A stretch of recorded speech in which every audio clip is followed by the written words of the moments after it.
গাজীপুরের শফিপুরে স্পিনিং মিলে ভয়াবহ আগুন, ধসে পড়েছে টিনের কারখানা। বেনাপোল বন্দরের গুদামের আগুন 4 ঘণ্টা পর নিয়ন্ত্রণে। পর্যাপ্ত গণপরিবহনের অভাবে ভোগান্তির শেষ নেই নগরবাসীর। যানজট পরিস্থিতিতে নতুন বাস নামাতে আগ্রহ নেই বাস মালিক সংগঠনের। অবকাঠামো উন্নয়নের পরামর্শ বিশেষজ্ঞদের। সিডর আইলায় ক্ষতিগ্রস্ত পটুয়াখালীর অধিকাংশ বেড়িবাঁধ এখনো মেরামত হয়নি। অস্বাভাবিক জোয়ার ও ভাঙনে গ্রামের পর গ্রাম বিলীন। স্থায়ী সমাধানের আশ্বাস পানি সম্পদ মন্ত্রীর। শারদীয় দুর্গাপূজাকে ঘিরে রাজধানী সহ সারা দেশের মণ্ডপে মণ্ডপে প্রতিমা গড়ে তোলার ধুম। নেওয়া হয়েছে কঠোর নিরাপত্তা ব্যবস্থা।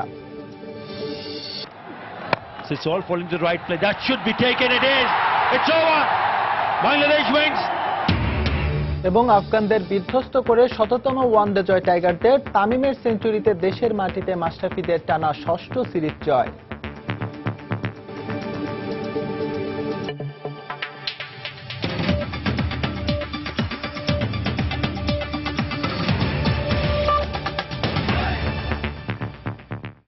সময় সংবাদের সঙ্গে আছে আমি এস এম ইকবাল। গাজীপুরের শফিপুরের একটি স্পিনিং মিলে লাগা আগুন নিয়ন্ত্রণে কাজ করছে ফায়ার সার্ভিসের 14টি ইউনিট। ফায়ার সার্ভিস জানায়, ভোরে কালিয়াকৈরের শফিপুর যমুনা গ্রুপের মালিকানাধীন শামীম স্পিনিং মিলে আগুন লাগে। এতে মিলের গুদামে থাকা সুতা দাউ দাউ করে জ্বলতে থাকে। খবর পেয়ে ফায়ার সার্ভিসের 14টি ইউনিট আগুন নিয়ন্ত্রণের চেষ্টা চালিয়ে যাচ্ছে। তবে আগুন কিভাবে লাগলো তা এখনও নিশ্চিত হওয়া যায়নি।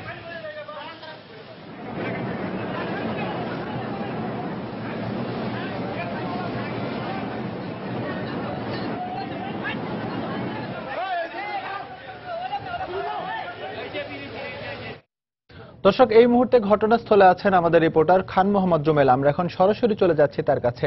রুমেল। ইকবাল, আমরা যেটি জেনেছি যে আজকে সকাল 7:45টার দিকে এই যমুনা গ্রুপের একটি স্পিনিং মিল, সেটিতে আগুন লাগে। তো এই মুহূর্তে আমি মাত্র এখানে এসে পৌঁছেছি। আপনি দেখছেন যে আগুনের যে পরিস্থিতি এখানে, যেটি একটি সুতার কারখানা, তো এরই মধ্যে আমরা দেখেছি যে আগুন অনেকটাই, এই আমরা যে অংশটিতে এখন অবস্থান করছি সেই অংশটিতে আগুন অনেকটাই নিয়ন্ত্রণে এসেছে। তো আমরা যেটি জেনেছি যে ফায়ার সার্ভিসের 14টি ইউনিট কাজ করছে আগুন নিয়ন্ত্রণে আনার জন্য। এবং আমরা এখানে যারা আছেন তাদের সঙ্গে কথা বলে যেটি জেনেছি যে ফায়ার সার্ভিসের আরো ইউনিটকে ডাকা হয়েছে, ফায়ার সার্ভিসের আরো ইউনিটও এখানে আসছে। তো আপনি দেখছেন যে এই যে সামনের অংশটিতে, অর্থাৎ যে কারখানার এই অংশটিতে, তো সেই জায়গাটিতে আমরা দেখছি যে আগুন নিয়ন্ত্রণে অনেকটা এসেছে। কিন্তু এখানে যারা আছেন ফায়ার সার্ভিস কর্মীরা এবং এই কারখানার যারা শ্রমিকরা আছেন, তারা যেটি বলছেন যে পিছনের অংশটিতে কিন্তু আগুন এখনো পর্যন্ত জ্বলছে এবং সেই জায়গাটিতে আগুন নিয়ন্ত্রণে আনার জন্য যে ফায়ার সার্ভিস কর্মীরা আছেন তারা কাজ করে যাচ্ছেন। তো আজকে আমি যেটি জানিয়েছি যে ভোরের দিকে, অর্থাৎ যেই 7:45টার দিকে আগুনটি লাগে, তো আগুন লাগার পরপরই এখান কালিয়াকৈর এবং জয়দেবপুর থেকে ফায়ার সার্ভিসের প্রথমে 12টি ইউনিট এসে আগুন নিয়ন্ত্রণের কাজ শুরু করে এবং পরবর্তীতে তাদের সঙ্গে আরো 2টি ইউনিট যোগ দেয়। সব মিলে এই মুহূর্তে 14টি ইউনিট এখানে আগুন নিয়ন্ত্রণের জন্য কাজ করছে। তবে আগুন এখন যেটি আমি বলেছি যে একদিকে, অর্থাৎ যে ভবনের যে অংশটিতে আমি রয়েছি সেই দিকে দেখছি যে আগুন অনেকটা নিয়ন্ত্রণে এসেছে, কিন্তু পিছনের দিকটাতে এখনো পর্যন্ত আগুন জ্বলছে। তো প্রাথমিকভাবে ফায়ার সার্ভিস কর্মকর্তারা কিন্তু এখনো পর্যন্ত বলতে পারেননি যে আসলে আগুনের সূত্রপাতটি কি থেকে। তো তারপরে এই মুহূর্তে আমি দেখছি যে ফায়ার সার্ভিসের একজন আমার সঙ্গে আছেন, তো তার সঙ্গে একটু কথা বলার চেষ্টা করব। তো এই মুহূর্তে আগুনের কি অবস্থা? আপনি তো আগুন নিয়ন্ত্রণে কাজ করছেন। আগুন আছে, এখনো কাজ চলতেছে। আগুন মানে কিছু কম আসছে, আগের তুলনায় কম আসছে।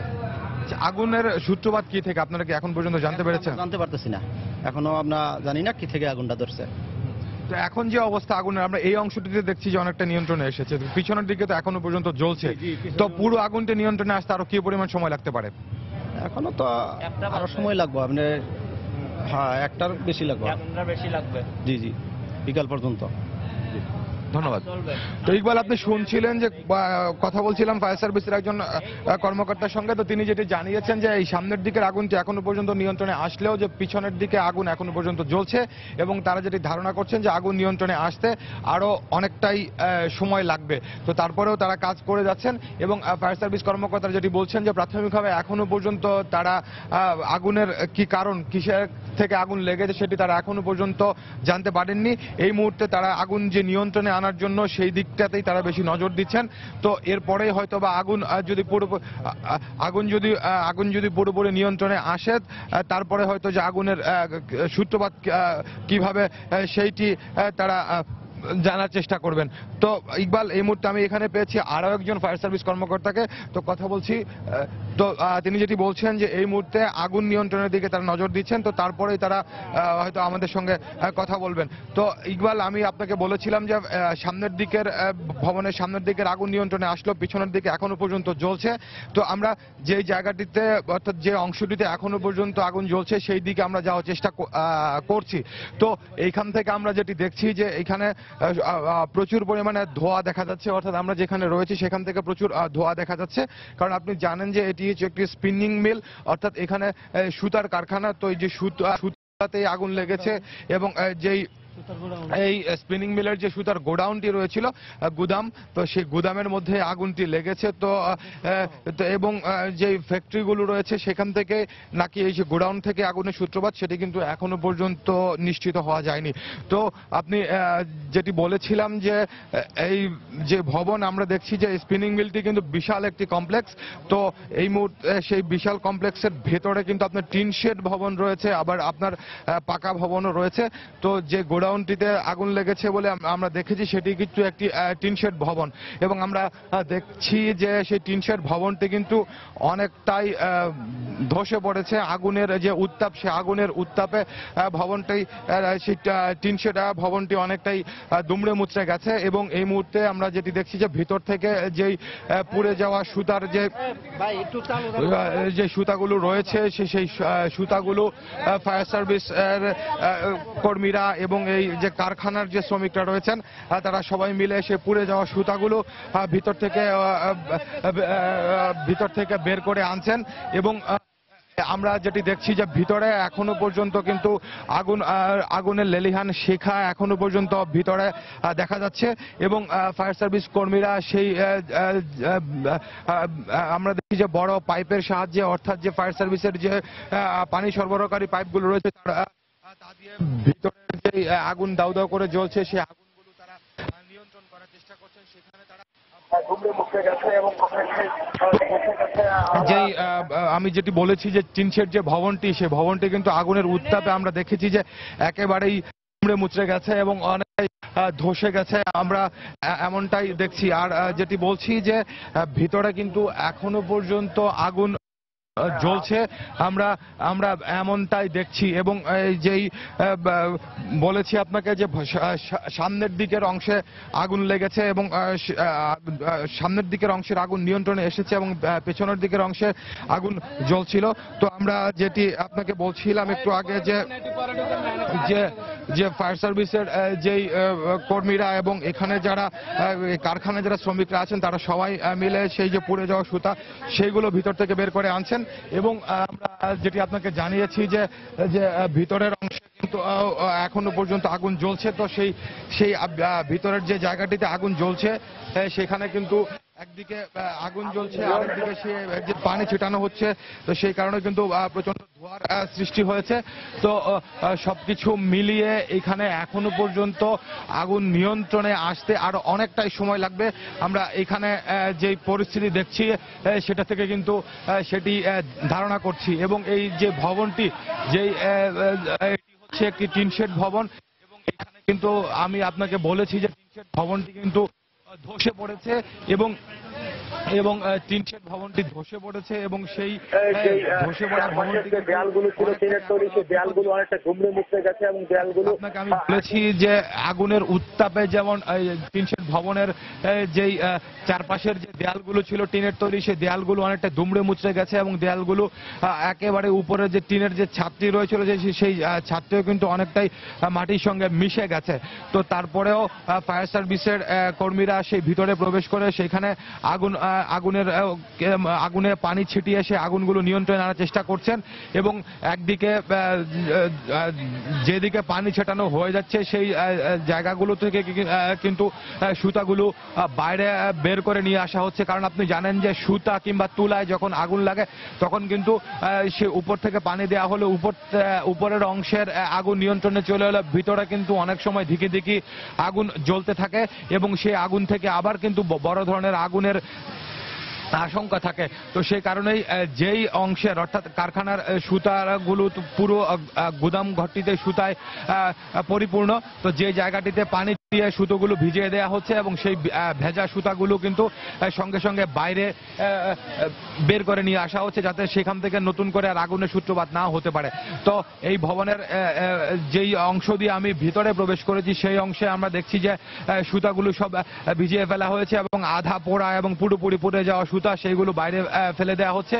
আর সামনের দিকে কিন্তু আগুন এখনো পর্যন্ত দাউ দাউ করে জ্বলছে এবং ভিতরে প্রচন্ড ধোঁয়ার কারণে কিন্তু ভিতরে অনেকটাই কষ্ট হচ্ছে ফায়ার সার্ভিস কর্মীরা যারা আছেন। এবং আপনি জানেন যে অল্প কিছুক্ষণ হয়েছে এই কারখানার ভিতরে প্রবেশ করেছি, সেখানে এই মুহূর্তে যেটি দেখছি যে একই দিকে প্রচন্ড ধোঁয়া, ওদিকে আগুনের উত্তাপ, তাছাড়া যে সুতার যে পুড়ে যাওয়া গন্ধ, সবকিছু মিলিয়ে কিন্তু এখানে একটি বিভীষিকাময় পরিস্থিতি তৈরি হয়েছে। তো তারপরেও ফায়ার সার্ভিসের যারা আছেন কর্মীরা তারা আগুন নিয়ন্ত্রণের চেষ্টা করে যাচ্ছেন। আর এখানে আরেকটা বিষয়, এর আগে আপনাকে আমি বলেছিলাম যে প্রথমে ফায়ার সার্ভিসের 12টি ইউনিট, তো পরবর্তীতে তার সঙ্গে আরো 2টি ইউনিট মিলে মোট 14টি ইউনিট এই মুহূর্তে কাজ করছে। তো কিছুক্ষণ আগে আমরা যেটি জেনেছি যে ফায়ার সার্ভিস কর্মকর্তাদের সঙ্গে কথা বলে যে তাদের আরো কিছু ইউনিট এখানে আসছে এবং সেই আগুনটি নিয়ন্ত্রণে আনার জন্য তারা কাজ করে যাচ্ছেন। তো ইকবাল, সেই গাজীপুরের শফিপুরের সেই স্পিনিং মিল থেকে আমার কাছে এখন পর্যন্ত এই ছিল সবশেষ খবর।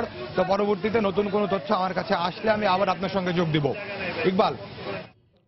দর্শক, গাজীপুরের শফিপুরে একটি সুতার কারখানায় আগুন লেগেছে, তবে সেখানে কিন্তু এখনো কোনো হতাহতের খবর আমরা পাইনি। সেই খবরই জানাচ্ছিলেন আমাদের সহকর্মী খান মোহাম্মদ রুবেল। এদিকে যশোর বেনাপোলে স্থলবন্দরে পণ্যাগারে ভয়াবহ আগুনে পুড়ে গেছে গাড়ির টায়ার ও প্রসাধনী সামগ্রী সহ আমদানি করা বিভিন্ন পণ্য। আগুন নেভাতে গিয়ে আহত হয়েছেন ফায়ার সার্ভিসের এক সদস্য। ফায়ার সার্ভিস জানায় ভোরে বন্দরের 23 নম্বর আমদানি পণ্যাগারে আগুন লাগে। মুহূর্তে তা চারিদিকে ছড়িয়ে পড়ে। এতে বন্দরের ভেতরে থাকা কেমিক্যালের ড্রাম, গাড়ির টায়ার, প্রসাধনী সামগ্রী ও তুলা সহ বিভিন্ন ধরনের আমদানি করা পণ্য পুড়ে যায়। একই সঙ্গে আশপাশের পণ্যাগার সহ বন্দর পোর্ট থানা ভবনে আগুন ছড়িয়ে পড়ে। এতে পুড়ে যায় থানার গুরুত্বপূর্ণ কাগজপত্র। এছাড়া থানার সামনে রাখা একটি ট্রাক ও একটি প্রাইভেট কার পুড়ে যায়। খবর পেয়ে প্রায় 4 ঘন্টা চেষ্টা চালিয়ে আগুন নিয়ন্ত্রণে আনে ফায়ার সার্ভিসের 8টি ইউনিট। আগুন নেভাতে গিয়ে আহত ফায়ার সার্ভিস কর্মীকে উদ্ধার করে শার্শা স্বাস্থ্য কমপ্লেক্সে ভর্তি করা হয়েছে।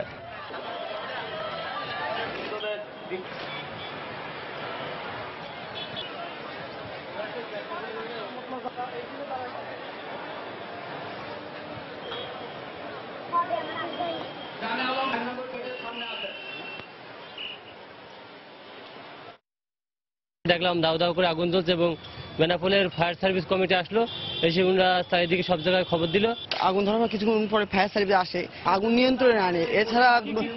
এছাড়া গোডাউনে অনেক ক্ষয়ক্ষতি হয়েছে, অনেক কিছু ক্ষয়ক্ষতি, থানা পুড়ে গেছে, থানার অনেক কিছু ক্ষয়ক্ষতি হয়েছে। দীর্ঘদিন পেরিয়ে গেলেও সিডর ও আইলায় ক্ষতিগ্রস্ত পটুয়াখালীর অধিকাংশ বেড়িবাঁধ এখনো মেরামত হয়নি।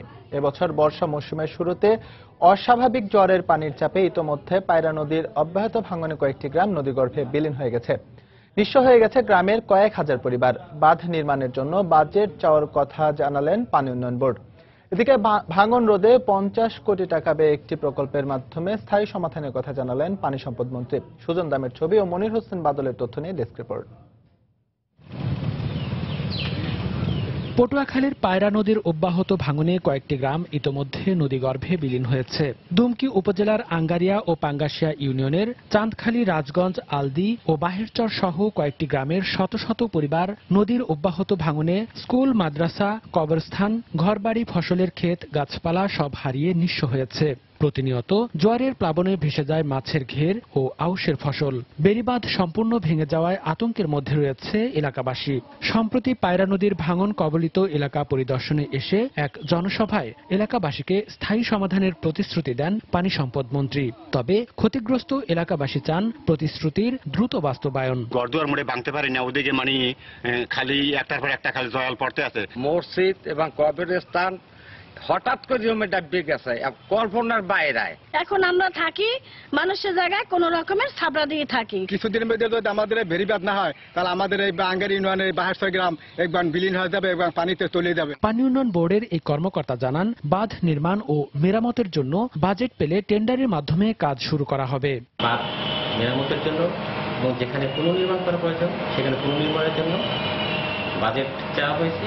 বাজেট পাওয়া গেলেই সাথে সাথে টেন্ডারের মাধ্যমে বাঁধ মেরামত বা পুনর্নির্মাণ কাজ বাস্তবায়ন করা হবে। অবশ্য পানি সম্পদ মন্ত্রী ভাঙন রোধে 50 কোটি টাকা ব্যয়ে একটি প্রকল্পের মাধ্যমে স্থায়ী সমাধানের আশ্বাস দিলেন। প্রপার একটা প্রজেক্ট করে আমরা এই সমস্ত জায়গায় যেখান পর্যন্ত ভাঙন হয়েছে সেটা আইডেন্টিফাই করেছে, এই 650 মিটার আমরা স্থায়ী কাজ হয় সেই বন্দোবস্ত করছি। পটুয়াখালীর পানি উন্নয়ন বোর্ড ডিভিশনে 12টি ফোল্ডারে 800 কিলোমিটার বেড়িবাঁধের মধ্যে 5 কিলোমিটার নেই।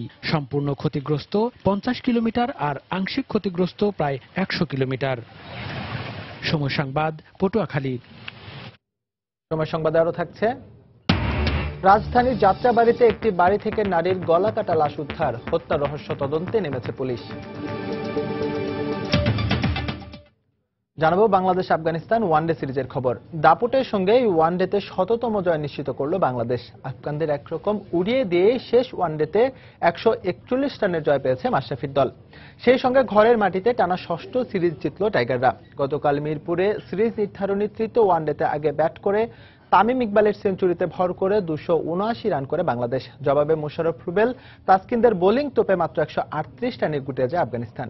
ম্যাচ ও সিরিজ সেরা হয়েছেন তামিম ইকবাল। বাংলাদেশ দলের সিরিজ জয়ে অভিনন্দন জানিয়েছেন রাষ্ট্রপতি ও প্রধানমন্ত্রী। ম্যাচের বয়স তখন 3 ওভার রানিং এ আফগান অধিনায়ক আসগরের হাতে তামিম এভাবে জীবন ফিরে পাবেন কেউ হয়তো তা ভুলেও ভাবেননি। নতুন জীবন পেয়ে ইনিংসটাকে সাজালেন রঙিন ভাবে।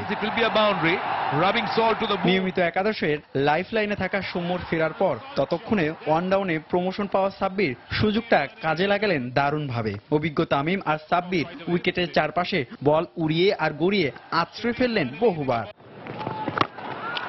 তবে দ্বিতীয় উইকেটে তামিমের সাথে 140 রানের জুটি গড়ে ওয়ানডে ক্যারিয়ার সেরা 65 রান করে সাব্বির প্যাভিলিয়নে ফিরলেও জোর দাবি জানালেন ওয়ান ডাউনে এই ফরম্যাটে তিনিই পরিণত।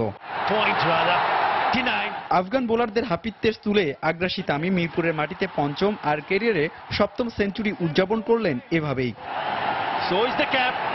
হাত খুলে খেলতে থাকা তামিম 118 রান করে আউট হলে স্কোরবোর্ডে 3 উইকেটে 212 রান টাইগারদের। বাংলাদেশের ইনিংস শেষ হতে তখনও বাকি 68 বল।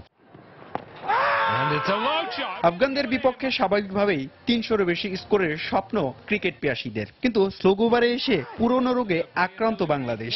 শেষ 68 বলে আসলো মাত্র 67 রান, তাও অভিজ্ঞ সাকিব মুশফিকের ব্যর্থতার মিছিলের মাঝে আলো ছড়িয়ে 32 রানের ক্যামিও ইনিংস খেলা মাহমুদুল্লাহর বদলতে। দলীয় স্কোর 300 হতেই পারত, কেন হলো না? এই রোগ সারাতে কোচ হাতুরু সিংকে নতুন করে ভাবতে হবে। তারপরও আফগানদের বিপক্ষে সর্বোচ্চ দলীয় স্কোর 279 রান পায় বাংলাদেশ।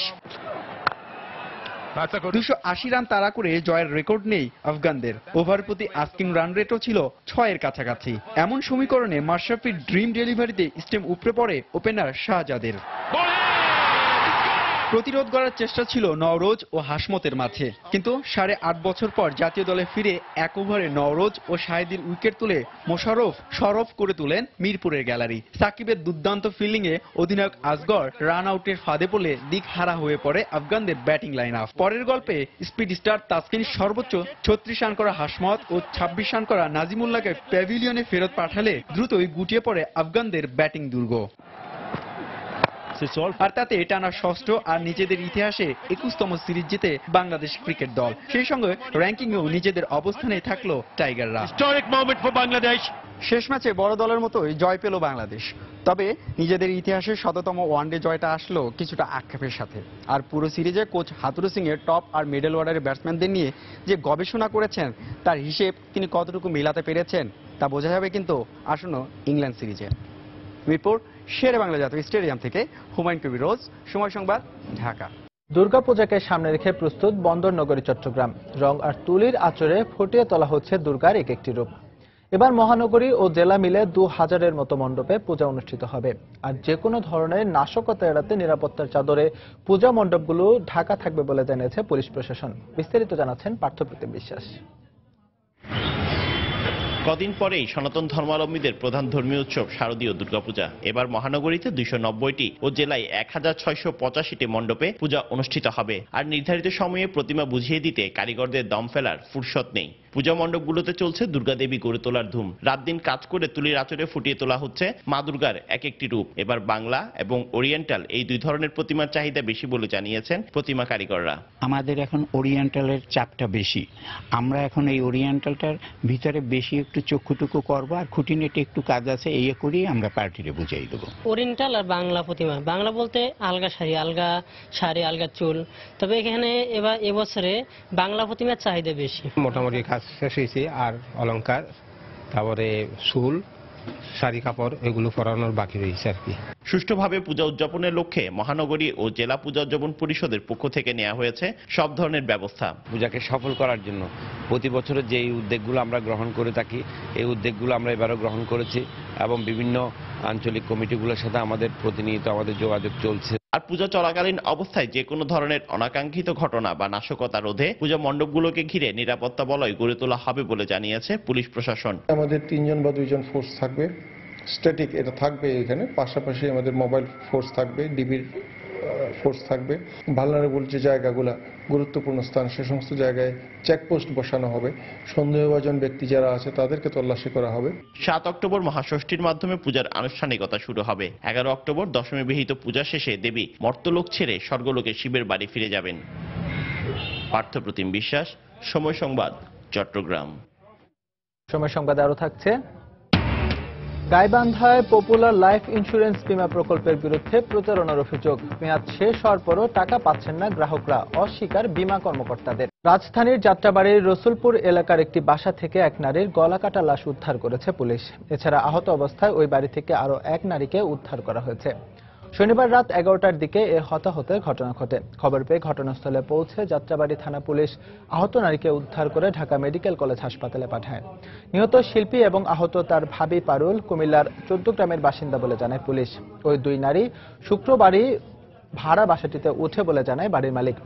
বহিরাগত কেউ বাসার কোনো কাজের উদ্দেশ্যে বাসায় ঢুকে বা পরিচিতদের মধ্যে কেউ বাসার ভেতর থেকে হত্যাকাণ্ড ঘটিয়ে থাকতে পারে বলে প্রাথমিক তদন্তে উঠে এসেছে, এমনটা জানিয়েছেন ওয়ারিজনের উপ পুলিশ কমিশনার ফরিদ উদ্দিন। তবে তদন্তের পরই এই হত্যাকাণ্ডের মূল কারণ জানা যাবে বলে জানান তিনি। বান্দরবানে পাহাড়ি জমিতে উন্নত প্রযুক্তির মাধ্যমে পরিকল্পিতভাবে জুম চাষ করায় ফলন বেড়েছে। এতে লাভবান হচ্ছেন চাষিরা। অপরিকল্পিতভাবে জুম চাষের কারণে দিন দিন মাটির উর্বরতা কমে যাচ্ছিল, বেড়ে যাচ্ছিল মাটির ক্ষয়। 2013 সালে সর্বপ্রথম 3 পার্বত্য জেলায় সাস্টেনেবল ল্যান্ড ম্যানেজমেন্ট কম্পোনেন্ট নামে একটি প্রকল্প হাতে নেয় কৃষি গবেষণা ফাউন্ডেশন।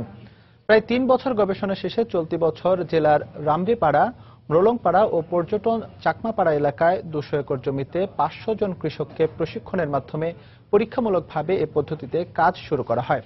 ফলে দেখা যায় যে জমিতে 4 বছর পর পর জুম চাষ করা যেত, এই পদ্ধতিতে সার ও কীটনাশক ব্যবহারের ফলে সেই জমিতে প্রতি বছর জুম চাষ করা যাবে।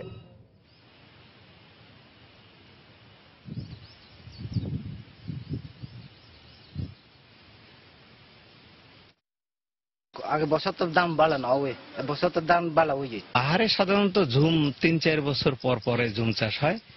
তো কৃষি গবেষণা ফাউন্ডেশনের মাধ্যমে কৃষকদেরকে রাসায়নিক সার, কীটনাশক এবং প্রশিক্ষণের মাধ্যমে প্রতি বছর ধারাবাহিকভাবে জুম চাষ করার জন্য উদ্বুদ্ধ করার প্রক্রিয়া হাতে নেওয়া হয়েছে। ঢাকা কুনমিং সংযোগ সড়ক নির্মিত হলে নিজেদের তৈরি গাড়ির সবচেয়ে সম্ভাবনাময় বাজার হবে বাংলাদেশ, এমনটাই মনে করছে চীনা প্রতিষ্ঠান প্রজেন। আর এ লক্ষ্যে দেশটির ইউনান প্রদেশের ডালি শহরের একটি কারখানায় একেবারেই স্বয়ংক্রিয় পদ্ধতিতে দূষণমুক্ত পরিবেশে চলছে পণ্যবাহী ট্রাক আর যাত্রীবাহী মিনিবাস সংযোজনের কাজ। তবে প্রতিযোগিতায় টিকতে হলে সাশ্রয়ী দামের সঙ্গে টেকসই মান নিশ্চিত করাই কোম্পানির জন্য বড় চ্যালেঞ্জ বলে বলছেন বাংলাদেশের ব্যবসায়ীরা। শাহিন রহমানের তোলা ছবিতে আরো জানাচ্ছেন জোবায়ের ফয়সাল।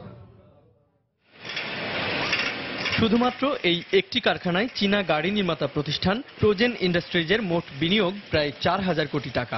অঙ্কের হিসেবে বিশাল এই বিনিয়োগের লক্ষ্য বিশ্ববাজারে চীনের তৈরি গাড়ির শক্তিশালী অবস্থান তৈরি। দেশটির 4 শতাধিক প্রকৌশলীর নিরলস পরিশ্রমে যেখানে প্রস্তুত হচ্ছে 3 ধরনের বাহন, সাজানো গোছানো পরিপাটি কর্মপরিবেশ কারখানার ভেতরে, যে দৃশ্য একেবারেই ব্যতিক্রম বাংলাদেশের মতো উন্নয়নশীল দেশগুলোর শিল্পাঞ্চলে। গাড়ি তৈরিতে আধুনিক ডিজাইন কনফিগারেশনের পাশাপাশি প্রজেন গুরুত্ব দিচ্ছে স্পেয়ার পার্টস সংযোজনে স্বয়ংক্রিয় পদ্ধতি ব্যবহারেও। প্রতিষ্ঠানটি বলছে তাদের তৈরি গাড়ির অন্যতম প্রধান বাজার হতে পারে বাংলাদেশ, যদিও সেক্ষেত্রে দরকার ঢাকা থেকে কুনমিং পর্যন্ত এশিয়ান হাইওয়ের বাস্তবায়ন। উন্নত মান নিশ্চিত করতে গিয়ে প্রাথমিকভাবে দাম হয়তো একটু বেশি মনে হবে, কিন্তু প্রজেনের তৈরি গাড়ির ব্যবহার বাংলাদেশের অর্থনীতিকে আরো সমৃদ্ধ করবে। বাংলাদেশের সঙ্গে আমাদের বাণিজ্য সম্পর্ক অনেক দিনের। এবার পণ্যবাহী গাড়ি নিয়ে সেখানে যেতে চাই আমরা। এর সঙ্গে ঢাকা কুনমিং এর মধ্যে সড়ক যোগাযোগ চালু হলে তা দুই দেশের জন্যই আশীর্বাদ হবে। তবে জনপ্রিয়তা অর্জনে গাড়িতে উন্নত মানের ফিটিংস আর ঝামেলাবিহীন দীর্ঘস্থায়ী সেবা প্রদান নিশ্চিত করতে প্রতিষ্ঠানটির প্রতি পরামর্শ বাংলাদেশের ব্যবসায়ীদের। মহিন্দ্র, টাটা এদের সাথে যদি তারা ওই কোয়ালিটি যদি মেনটেন করতে না পারে তাহলে ডেফিনেটলি ওরা মার্কেট ধরতে পারবে না। বাট আমরা কিন্তু চাইনিজ বিভিন্ন গাড়ি কিন্তু বর্তমানে ইউজ হচ্ছে আমাদের এখানে। প্রাথমিকভাবে চলতি বছরেই বাংলাদেশের বাজারে গাড়ি রপ্তানির পাশাপাশি মিয়ানমার, লাওস, কম্বোডিয়া আর ভিয়েতনামের দিকেও নজর রয়েছে প্রজেন ইন্ডাস্ট্রিজের। এশিয়ার উন্নয়নশীল দেশগুলোতে অত্যাধুনিক যাত্রী আর পণ্যবাহী যানবাহন সরবরাহ করার লক্ষ্যেই ডালির এই কারখানাটিতে নির্মাণ শুরু হয়েছে। তবে বাজার পরিস্থিতি বলছে প্রতিযোগিতায় টিকতে হলে একই সঙ্গে সাশ্রয়ী দাম আর উন্নত মানও নিশ্চিত করতে হবে তাদের।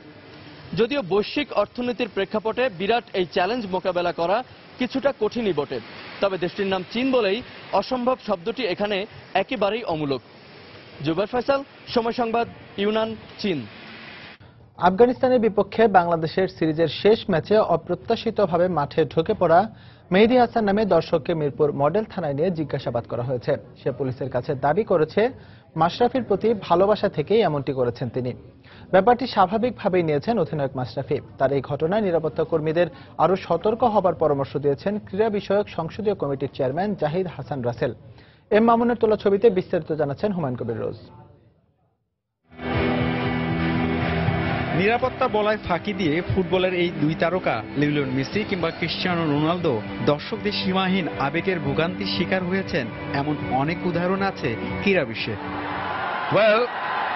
কিন্তু বাংলাদেশের সবচেয়ে জনপ্রিয় খেলা ক্রিকেটে এমন ঘটনার গল্প নেই। তবে হলো আফগানিস্তানের বিপক্ষে ম্যাচের শেষ ভাগে নিরাপত্তা কর্মীদের দূরবীন চোখকে ফাঁকি দিয়ে এক দর্শক ধো-দৌড় মাঠের মধ্যে। অবাক স্টেডিয়ামের দর্শক থেকে শুরু করে ক্রিকেটাররা। অপ্রস্তুত মাশরাফি অন্ধভক্ত দর্শককে বেশ ভালোভাবে সামলালেন। পরে নিরাপত্তা কর্মীরা তাকে মাঠের বাইরে নেয়। সময় সংবাদের ক্যামেরা ওই ভক্তকে খুঁজে পায় মিরপুর মডেল থানায়। সেখানে বিভিন্ন প্রশাসনের কর্মকর্তারা তাকে জেরা করেন। খোঁজ নিয়ে জানা যায় তার নাম মেহেদী হাসান। সে ধানমন্ডি ইউনাইটেড বিশ্ববিদ্যালয়ের শিক্ষার্থী। সে পুলিশের কাছে দাবি করেছে মাশরাফির প্রতি অনন্ত ভালোবাসার কারণে আবেগ নিয়ন্ত্রণ করতে পারেনি। তবে ক্রিকেট পিয়াসীরা ব্যাপারটি খুব স্বাভাবিকভাবেই নিয়েছেন। যদি আমরা খেলার দৃষ্টিকোণ থেকে দেখি তাহলে ঠিকই আছে। তার মনে কৌতূহল ধরে রাখতে না পারে, সে মাঠের মধ্যে প্রবেশ করে তার সাথে কোলাকুলি করতেছে। আপনি যদি আন্তর্জাতিক ম্যাচ হিসেবে করে থাকেন, সে মাশরাফির ভক্ত, সেই হিসাবে এটা মেনে নেওয়া যায়। আর অধিনায়ক মাশরাফিও ব্যাপারটি নিয়েছেন বেশ স্বাভাবিকভাবে। এই ধরনের ঘটনা ঘটে হয়তো বাংলাদেশে প্রথম বা আমার সাথে প্রথম হলো। ও যখন আসছিল এসে বলল যে আমি আপনার ফ্যানসও, আমি এই ধরনের ঘটনা ঘটে। সো আমি এটা খুব সিম্পলি নিয়েছি এবং আশা করি যেন তার কোনো সমস্যা না হয়। এদিকে ক্রীড়া বিষয়ক সংসদীয় কমিটির চেয়ারম্যান এই ঘটনা থেকে নিরাপত্তা কর্মীদের আরো সতর্ক হওয়ার পরামর্শ দেওয়ার পাশাপাশি বলেছেন ইংল্যান্ড সিরিজে এই ঘটনার কোনো প্রভাব পড়বে না। আইন শৃঙ্খলার সাথে দায়িত্ব পালন করছে, তাদেরকে আরো বেশি সতর্ক হতে হবে, কারণ এটা দিয়ে যে কোনো ধরনের দুর্ঘটনা ঘটতেও পারতো না। ইংলিশ সিরিজে এই বিষয়, এটা একটা নর্মাল একটি বিষয়, এটা স্বাভাবিক একটা ঘটনা, এটা কোনো একটা বিষয় নয়। ঘটনাটি একেবারে অপ্রত্যাশিত। মিরপুর শেরেবাংলা জাতীয় স্টেডিয়াম আন্তর্জাতিক ম্যাচের স্বীকৃতি পাওয়ার পর এমন ঘটনা এর আগে কখনোই ঘটেনি, যেমনটি আজ ঘটেছে। গ্র্যান্ডস্ট্যান্ডের এখান থেকেই দর্শক সহজেই টপকে ভিতরে প্রবেশ করেছেন। সংশ্লিষ্টরা বলছেন নিরাপত্তা কর্মীরা সচেতন থাকলে হয়তো এমনটি হতো না। সে সাথে তারা এও বলছেন দর্শকদের দেশের স্বার্থে আবেগ নিয়ন্ত্রণ করতে হবে।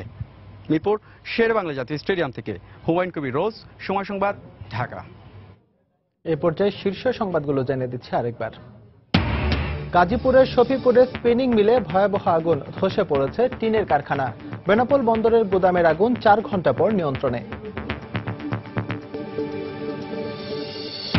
পর্যাপ্ত গণপরিবহনের অভাবে ভোগান্তির শেষ নেই নগরবাসীর। যানজট পরিস্থিতিতে নতুন বাস নামাতে আগ্রহ নেই বাস মালিক সংগঠনের। অবকাঠামো উন্নয়নের পরামর্শ বিশেষজ্ঞদের। সিডর আইলায় ক্ষতিগ্রস্ত পটুয়াখালীর অধিকাংশ বেড়িবাঁধ এখনো মেরামত হয়নি। অস্বাভাবিক জোয়ার ও ভাঙনে গ্রামের পর গ্রাম বিলীন। স্থায়ী সমাধানের আশ্বাস পানি সম্পদ মন্ত্রীর।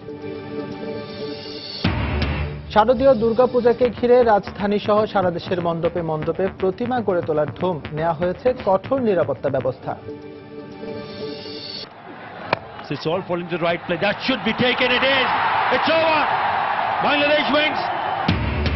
এবং আফগানদের বিধ্বস্ত করে ১৭তম ওয়ানডে জয় টাইগারদের। তামিমের সেঞ্চুরিতে দেশের মাটিতে মাশরাফিদের টানা ৬ষ্ঠ সিরিজ জয়।